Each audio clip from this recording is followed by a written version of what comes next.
আজকে আপনাদের সাথে শেয়ার করব কোনো রকম ডাল ছাড়া কাঁঠালের বিচি দিয়ে দুর্দান্ত স্বাদে একটা ডালের রেসিপি। ডাল রান্না করার জন্য প্রথমেই লাগবে কাঁঠালের বিচি। কাঁঠালের বিচিগুলোকে খোসা ছাড়িয়ে ভালোভাবে পরিষ্কার করে ধুয়ে নিয়েছি। এখন এর মধ্যে দিয়ে দেব 2 কাপ পানি আর দিয়ে দেব হাফ চা চামচ লবণ। এই পর্যায়ে লবণটা দেওয়ার চেষ্টা করবেন, তাহলে দেখবেন কাঁঠালের বিচিগুলো তাড়াতাড়ি সিদ্ধ হয়ে যাবে। আপনারা চাইলে কিন্তু প্রেসার কুকারে কাঁঠালের বিচিগুলো দিয়েও সিদ্ধ করে নিতে পারেন, তাহলে কিন্তু খুব তাড়াতাড়ি সিদ্ধ হয়ে যাবে। আমি এখানে 10-12 মিনিটের মতো জাল করে নিয়েছি আর কাঁঠালের বিচিগুলো কতটা সিদ্ধ হয়েছে আপনাদেরকে দেখিয়ে দিচ্ছি।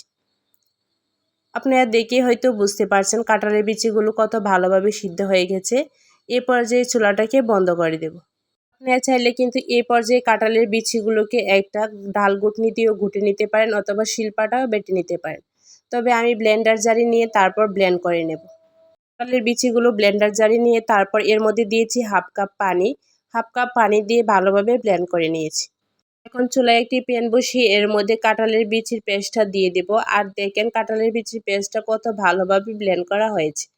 এখন এর মধ্যে দিয়ে দেব 3 কাপ পানি। আপনারা চাইলে কিন্তু পানির পরিমাণটা কমিয়ে বাড়িয়ে নিতে পারেন। আপনার ডালটা যেরকম পাতলা বা ঘন খেতে পছন্দ করেন ঠিক এই অনুযায়ী পানিটা দিয়ে দেবেন। এখন পানির সাথে ভালোভাবে মিশিয়ে নেব। এখন এই পর্যায়ে দিয়ে দেব হাফ চা চামচ হলুদের গুঁড়া আর দিয়ে দেব সামান্য পরিমাণে লবণ। কাঁঠালের বিচিগুলো সিদ্ধ করার সময় যেহেতু লবণ দিয়েছিলাম সেজন্য একটু কম দিয়েছি, পরে আবার চেক করে লবণটা দিয়ে দেব। এখন সবগুলোকে ভালোভাবে মিশিয়ে এখন এই পর্যায়ে দিয়ে দেব কিছুটা রসুন কুচি, কিছুটা পেঁয়াজ কুচি আর দিয়ে দেব কিছুটা কাঁচামরিচ কুচি। এখন সবগুলোকে ভালোভাবে মিশিয়ে 15 মিনিটের মতো জাল করে নেব। ডালটাকে যত ভালোভাবে জাল করবেন ডালটা কিন্তু ততটাই টেস্টি হবে। দিয়ে দিব হাফ চা চামচ লবণ। আমার কাছে মনে হয়েছে লবণটা একটু কম হয়েছে, সেই জন্য লবণটা আবার দিয়েছি। এখন আবারও জাল করে নেব 5 মিনিটের মতো। 5 মিনিট জাল করা হয়ে গেছে। এই পর্যায়ে দিয়ে দেব কিছুটা ধনিয়া পাতা কুচি।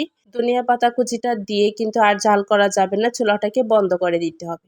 ডালের ঘনত্বটা ঠিক এরকম রেখেছি। আপনারা যদি আরেকটু ঘন করতে চান তাহলে আরেকটু জাল করে নেবেন। অন্য পাশে ডালের ফোড়নটা রেডি করে নেব। তার জন্য প্যানে দিয়েছি কিছুটা তেল আর দিয়ে দেব 3-4টা শুকনো মরিচ। শুকনো মরিচগুলোকে একটু প্রথমে ভেজে নেব। এ পর্যায়ে দিয়ে দেব কিছুটা পেঁয়াজ কুচি আর দিয়ে দেব কিছুটা রসুন কুচি। এখন পেঁয়াজ আর রসুনটাকে ভালোভাবে ভেজে নেব। পেঁয়াজ আর রসুনটা যখন হালকা একটু ভাজা হয়ে যাবে এই পর্যায়ে দিয়ে দেব কিছুটা পাঁচফোড়ন। পাঁচফোড়নটা দিলে কিন্তু ডালের মধ্যে একটা সুন্দর ফ্লেভার আসে। এখন পেঁয়াজ আর রসুনটাকে হালকা একটু ব্রাউন কালার করে ভেজে নেব। যখন এরকম ব্রাউন কালার চলে আসবে এই পর্যায়ে কিন্তু ডালের মধ্যে ফোড়নটা দিয়ে দেব। ডালের মধ্যে ফোড়নটা দেওয়ার সাথে সাথে ঢাকনা দিয়ে ঢেকে দেবেন, তাহলে দেখবেন ডালের টেস্টটা অনেক ভালো আসে। আর দেখেন মাশাআল্লাহ কাঁঠালের বিচি দিয়ে এত সুন্দর ডাল রান্না করা যায়, হয়তো রেসিপিটা না দেখলে বুঝতেই পারবেন।